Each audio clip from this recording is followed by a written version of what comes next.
What's up everybody, welcome back to another Nerd or Geek video. Today I'm going to be showing you how to install a Minecraft server on a Raspberry Pi.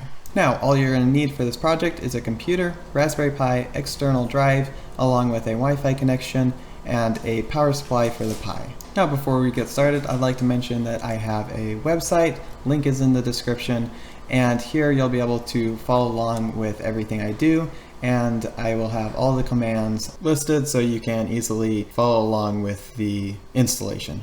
Now if you'd like to follow along with this particular project, you can scroll down to the Pinecraft widget and you can view the documentation for there, or you can go up to the projects tab and then you'll be able to most certainly find it there. So if you click on documentation, you can see all the documentation here, and I've got all the links for everything that you need, along with the commands so that you can just copy and paste. So now that we know where we can get all the documentation, let's go ahead and get started with installing Minecraft on the Raspberry Pi. So if we scroll back down and go to our documentation, we can find a link to Raspberry Pi Imager. So let's go ahead and click on that. And then from here, you'll want to select the download for whatever operating system you're on. Now let's go ahead and open up the download for the Raspberry Pi Imager, and we can go ahead and start configuring our image for the Raspberry Pi. So you can install this on a Raspberry Pi 3, Raspberry Pi 4, or Raspberry Pi 5. I would not recommend trying to install it on anything older than that, as it might be a little too slow. So I'm going to select Raspberry Pi 4 and then click on next. From here we're going to install the operating system, so let's scroll down to OS Other and then select Raspberry Pi OS Lite 64-bit. From here we can click on next, and then we'll want to select the drive that we're going to use. Now I'd recommend unplugging all the drives you're not going to use, that way you don't accidentally end up writing on the wrong drive. Now we're going to click on next, and here we have to put in a host name for the Raspberry Pi. This is just going to help us identify it a little bit later as we go along. From here we're going to need to put in all of our location settings except the keyboard layout. That's not going to be too important since we're just using this computer. Now we're going to put in a username and password. Default username will be Pi and default password will be Raspberry. So if you don't put anything in, the password will be Raspberry and the username will be Pi. Now we need to put in the Wi-Fi settings, so put in your Wi-Fi's name under the SSID and then put in the password under password. Now we can move on to the SSH. Here all we have to do is make sure SSH is enabled, and then we can go ahead and click next. Now what we're going to want to do is turn on Raspberry Pi Connect. This is going to make it so that we can connect to the Raspberry Pi without having to first go to our router and find the Raspberry Pi's IP address and then SSH using a tool like PuTTY. Instead, we can just go to Raspberry Pi Connect. And so let's click on Raspberry Pi Connect, and then it'll take us to this Raspberry Pi Connect website. If you're not already logged in, you'll need to log in, but if you are already logged in, you'll just be able to click on Create a New Auth Key. So let's go ahead and click on it, and then we can go to Raspberry Pi Imager, and as we can see, the auth key has been entered. So let's click on next, and then here we can look at everything that we have changed, and we can see all the things that the Imager is going to write to the drive that we have plugged in. So let's go ahead and click the write button. Now it is important to remember that this is going to overwrite everything on your drive, so make sure that if you have anything on that drive that you want to keep, you have it backed up somewhere else. Otherwise you are going to lose all the data on that drive. Now let's go ahead and click on I understand or erase and write, and this is now going to write all of that information to the drive that you have connected. So if you have an SD card or a slower drive, I'd recommend kind of timing how long this takes. If it takes less than probably 2 minutes, then you're probably good and it's going to be fast enough for the server. But if it takes longer than 2 minutes, you might want to consider trying a different drive that will be a little bit faster. That way the read and write speed on the drive will be able to keep up with the Raspberry Pi. Now I'm going to go back to Raspberry Pi Connect, and what you have to do here is you just have to look and make sure you don't have a host name that matches the host name you're currently flashing to your Raspberry Pi. So if you're new to this, you probably don't have any host names and you're perfectly good and you can ignore this. But if you've used this Raspberry Pi Connect a few times, just make sure that you're not going to have a conflict with the host names of the Raspberry Pis, because it will end up causing a problem. So you can just go ahead and click on delete and then delete again, and that should solve any problems you have with connection because of the same hostname. Now let's go ahead and go back to our Raspberry Pi imager, and as you can see with all these check marks and the finish button, we have now finished. So let's go ahead and click on finish. Now we're going to make sure our Raspberry Pi is turned off.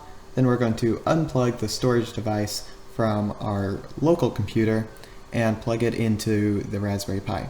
Now if your Raspberry Pi has blue ports and black ports, make sure you plug it into a blue port, as it will be a little bit faster. Once your Raspberry Pi is booted up, go ahead and go back to Raspberry Pi Connect and then refresh until you see the hostname of your Raspberry Pi with a connect button next to it. Now we can go ahead and click on the connect button, and we are now inside of the Raspberry Pi's terminal. This is very handy as we don't have to look up the IP address like we used to. So let's go back to the documentation, and if we scroll down to initial Raspberry Pi configuration, we can see all the commands that we will need to run to set up the Raspberry Pi. So let's go ahead and go back to our connect session, and we can begin by running sudo raspi config. This is going to pull up the Raspberry Pi configuration, so we're going to go down to advanced options and then expand file system. This is going to make sure the Raspberry Pi has access to the entire drive. Now we can click on OK and then finish.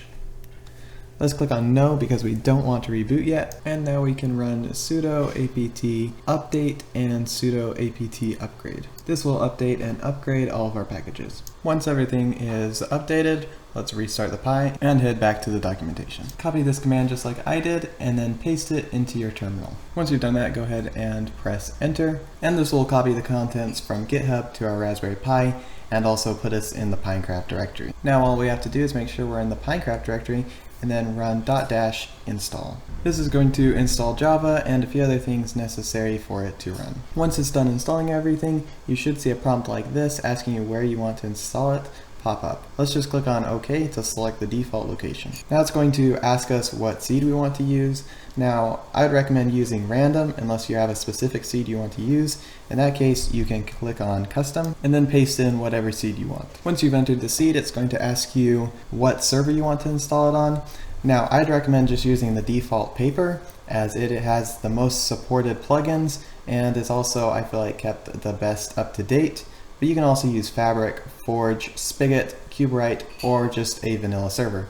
Now, if you are looking for the lightest weight server that you can possibly use, then you might want to go with Kuberite, as it is built completely using the C programming language. This means that it's going to be a lot more lightweight than a Java server. So once you've selected your server, it's going to ask you what game mode you want to use. Once you've selected the game mode, it's going to ask you a few questions, and you can just click on yes for all of these. Once you've selected OK on all of these, it is going to go ahead and download the paper server. Once it's done downloading, we're going to go into the Minecraft folder with cd:/Minecraft, and then we're going to run nano server.properties to open up the server.properties file. Now I'm actually going to open this up using a program called WinSCP, and then open it using Visual Studio Code, as it's just going to have a little bit better of an interface. So if you open up WinSCP, put in the IP address and then port number 22, enter in your username and password, and then click on login. You should be able to connect to your Raspberry Pi and see all the files. Make sure you click on update, and then scroll down and click on server.properties. So we're going to go ahead and open it up, and it's going to automatically open it in Visual Studio Code for us. You might have to set it as a default to do that. Now the first thing that I'm going to change is the MOTD, or message of the day, and you can change that to whatever you want. Now the next thing I'm going to do is I'm going to change this online mode to false. This is going to make it so I can connect with a cracked client.